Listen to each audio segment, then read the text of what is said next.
¿Qué pasa con las candidatas mujeres? ¿Se respetó? ¿Hubo incumplimiento o no, Mariana? ¿Qué pasa? ¿Qué pasa? Falta muy poquito para las próximas elecciones, pocas semanas, y una investigación encontró que muchas de las listas que ya están armadas y que se van a presentar en las próximas elecciones no cumplen con la ley de cupo. Ahora te vamos a contar cuáles son y qué podemos hacer frente a este incumplimiento de la ley.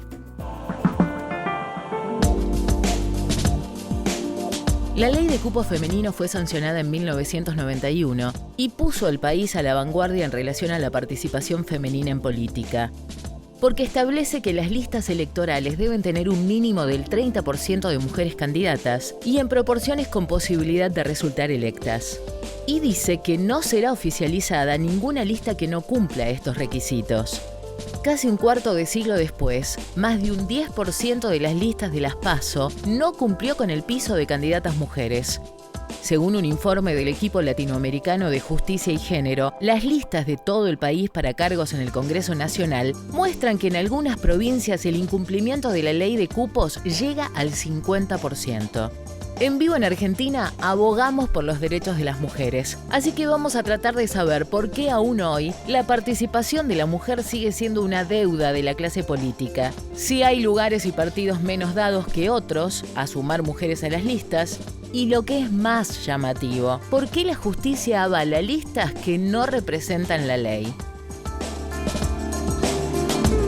Buenas preguntas ahí propone el informe y estamos con Lucía Martelote, que ella es integrante del equipo latinoamericano de Justicia y Género, que fue esta asociación que viene trabajando justamente monitoreando el cumplimiento de la ley de cupo y que trae estos datos de esta investigación. Gracias por venir, Lucía. No, muchas gracias a ustedes por la invitación, Mariana. Ahora, primero, ¿revisaron cuántas listas? Bueno, en realidad las listas que revisamos fueron las que se presentaron para el Congreso, para diputados, y revisamos 234 listas. De todo, o sea, en todo el país. De todo el país, de todas las provincias del país. Y ahí lo que vimos de este relevamiento es que de esas 234, más del 10%, que son 25 listas, incumplían con lo que establece la ley de cupo femenino. ¿Qué partidos son los más incumplidores? En realidad no hay para algún partido. Eso también fue una cosa que nos llamó la atención porque es bastante generalizado. Tenemos partidos de izquierdas, de derecha, o sea, lo que vemos es que Cambiemos, el Frente para la Victoria, el FIT, Progresistas, la UCR, el Partido Obrero. Hay un montón de partidos que incumplen. Hay una mala conducta generalizada. Exacto, sí, no es exclusivo de ningún partido político. Y después, por otro lado, también vemos que es una cuestión que no se da en una o dos provincias, sino que hasta en 7 provincias vimos que habían listas que incumplían. ¿Cuáles son las más incumplidoras, las provincias donde encontraron más irregularidades? Las 2 provincias en las que se verifican más irregularidades son Misiones, en las que 7 de las 13 listas, o sea, más del 50% de las listas no cumplen, y Salta, que ahí vemos que son 6 de 13. Ahora, ¿cómo para contarle a la gente cómo se cumple con la ley de cupo? ¿Cómo deberían aparecer las mujeres en las listas para estar de acuerdo a la ley? Bueno, eso es interesante porque la ley de cupo en la Argentina fue evolucionando. Fue una ley pionera, como ustedes bien comentaban en el informe. En el año 1991 Argentina fue el primer país que sancionó la ley de cupo femenino, pero en ese momento lo que establecía la ley era que tenía que haber un 30% de mujeres en las listas.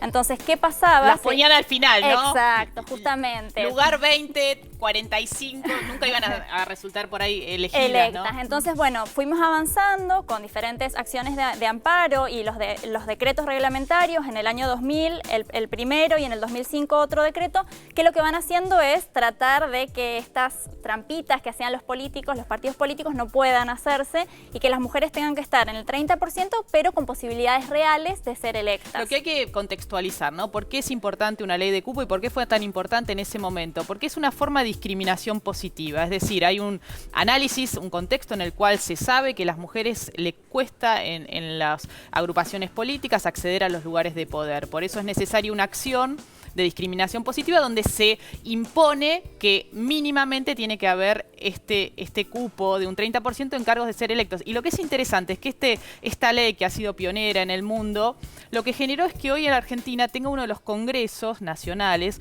con mayor porcentaje de mujeres, cerca del 40% a nivel nacional. Y esto es muy importante, porque no es que las mujeres sean mejores varones en términos de por qué tienen que estar en una banca en el Congreso, sino porque representan a la sociedad, siendo que somos más del 50%.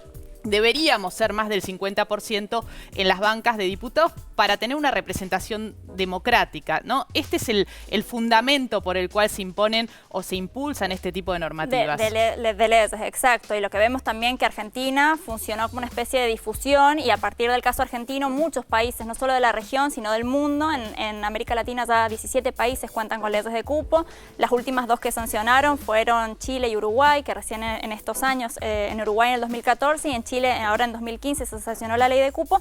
Pero lo que vemos también es que, si bien es verdad que Argentina a nivel mundial tiene un nivel de mujeres bastante alto, elevado, cercano al 40%, esta ley de cupo también ha funcionado un poco como un techo, ¿no? Exacto. Es como, no más que esto. No más que esto. Y lo que vemos, que nos llamó bastante la atención, a 25 años de su sanción y siendo una ley pionera, todavía hay muchos partidos políticos que incumplen con esta ley. Entonces es necesario mantener una actitud vigilante por parte de la sociedad civil, por parte de las mujeres que pertenecen a los partidos políticos, pero también nosotras apelamos al rol de la justicia electoral, ¿no? A ver, vamos por partes. Ustedes hacen esta investigación y encuentran estos hallazgos que hablan de un incumplimiento de la ley. No es que no nos gusta tanto, no. Se está incumpliendo la ley. ¿Qué se hace frente a esta situación, dado que las elecciones falta muy poquito? Falta muy poco, exacto. Lo que pasó fue que nosotras detectamos estos incumplimientos por diferentes motivos. Veíamos que hay algunos partidos políticos que no cumplen con este 30%. ¿Las ponen más abajo a las mujeres? ¿Cuáles son los incumplimientos? Algunos partidos, los menos, ponen menos del 30% de mujeres, pero esos son los menos. El mayor incumplimiento se da en que la ley de cupo y los decretos posteriores lo que establecen es que tiene que haber alternancia. Claro. No puede haber más de 2 varones seguidos, claro, para cumplir también con ese 30%. Y lo que vemos en muchas listas es que hay 3 hasta 4, en algún caso identificamos hasta 5 varones seguidos y después una mujer. Entonces este es uno de los grandes incumplimientos. Y después otro incumplimiento que vimos fue que muchos partidos políticos no integran a mujeres en los cargos de suplentes, con lo cual también eso... ¿Y sí. qué pasa con la justicia electoral, que es la que valida las listas para que puedan ser presentadas? Exacto. Bueno, entonces nos llamó la atención y pedimos una reunión con la Cámara Nacional Electoral, y lo que vimos, lo que nos decían es que en la ley que establece las primarias en el año 2009, las PASO, no se especifica directamente que sea la justicia electoral la encargada de la oficialización, sino que son las juntas partidarias. Es decir, que ellos en las mismos, PASO, o sea, los mismos partidos deben controlarse. Exacto. Ahí está la trampa. Debería ser claro. No, en este caso de las PASO, la justicia electoral no puede actuar de oficio,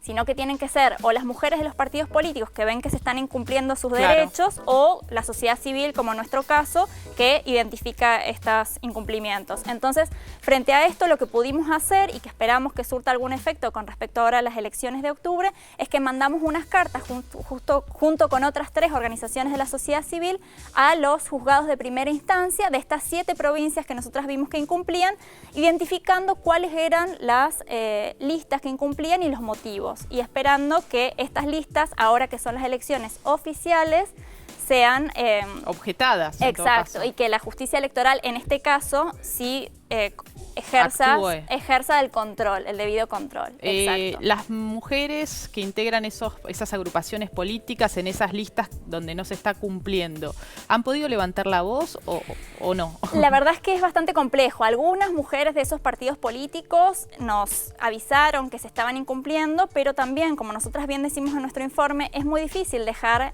a cargo de las mujeres que están viendo que se incumplen sus derechos la responsabilidad de hacer que se cumpla. Sí, de hecho ya evidentemente no pueden negociar de igual a igual, digamos, el cumplimiento de la ley. Exacto, y muchas con las que hablamos, y sobre todo mujeres que han ejercido puestos en partidos políticos, nos comentaban que muchas veces cuando son ellas mismas las que ven que se incumplen sus derechos, las que reclaman, va en contra de sus carreras políticas a posteriori. En esa ocasión pueden acceder al puesto que les corresponde legítimamente. Pero después las dejan de lado. Exacto. Entonces, en ese sentido creemos que debería ser la justicia electoral y no las mujeres de los partidos políticos quienes actúen y conforme en realidad a la Constitución Nacional y a las... Debería haber mayor interés del cumplimiento de la ley. Muchas gracias, Lucía, y sobre todo por este monitoreo que hacen desde el equipo latinoamericano de justicia y género, dando cuenta de una situación irregular. simplemente eso. Y creo que un datito más para decir cuál es el impacto de la presencia de las mujeres en el Congreso. Y bueno, en la última década ha sido muy interesante, si uno puede analizar, leyes que se han aprobado que tienen que ver con los derechos de las mujeres. Y esto ha sido en alianza de mujeres de distintos partidos políticos. La ley de educación sexual, la ley de salud sexual y reproductiva, de ligadura de trompas, de violencia, de trata. Todas leyes que han sido impulsadas, por supuesto después apoyadas por legisladores varones, pero en mayoría, en principio, por mujeres de distintos bloques políticos, y esto hace de la importancia del cumplimiento de esta ley de cupo. Así que ojalá que se pongan al día los partidos políticos en las provincias que la están incumpliendo.